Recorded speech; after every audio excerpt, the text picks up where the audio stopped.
Good morning mga kapadyak. Check natin yung mga dadali natin sa long ride. Makapag long ride tayo bukas. Ito po, yung nalagyan natin toolbox. Ito po, interior lang po ito. Na ginipit ko, nilagay ko sa loob para hindi ko maingay. Hindi ko maingay yung mga dala natin. Andito rin po yung interior natin. Tayong pantanggal ng gulong. Ayan, ayan po. Ayan. Kailangan palagi po tayong may dala nito. Lagyan na po natin.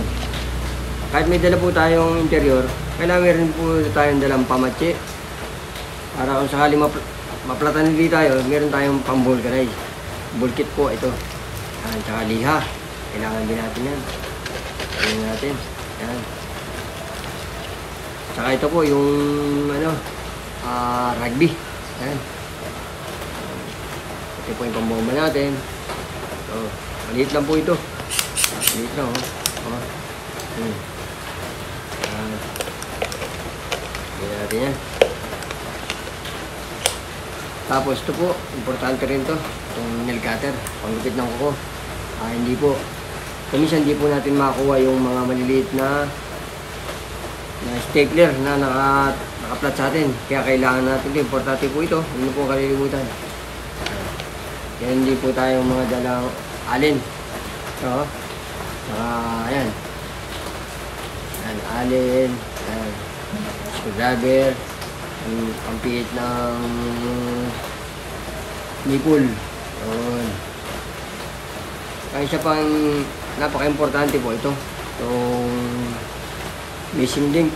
Kailangan may dala po tayong palaging missing link. Huwag po natin itong kalilimutan. 11 speed po ito. So kailangan po ang dadalhin yung missing link 11 speed po. Kung 11 speed po yung kadena ninyo.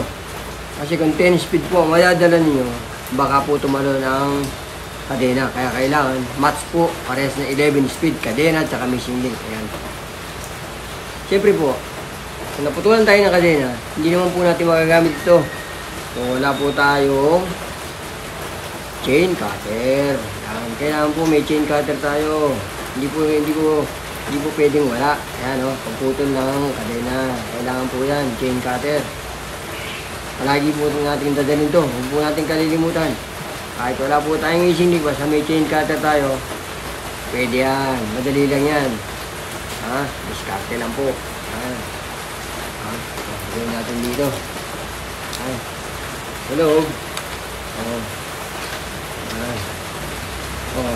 Kung tataka bakit may tubig dito. Ano po? Po, importante. Itong basahan na to.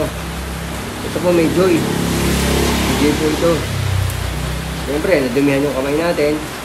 Dahil nagtutong tayo ng kadena. Kailangan natin ng basahan o tubig. Ayan, basahin lang natin ito ng konti. Bubula po yan, bubula. Lilinisin yung kamay natin. Pamunas na po yan. Ganda po ang inyo. Basahin nyo ng joy. Basahin nyo po ng joy. Sibilag nyo sa harap, patihin nyo. Para pagka binasahan nyo, ayan, meron tayong pamunas sa kamay. Dapat may dalhin tayong tiyo para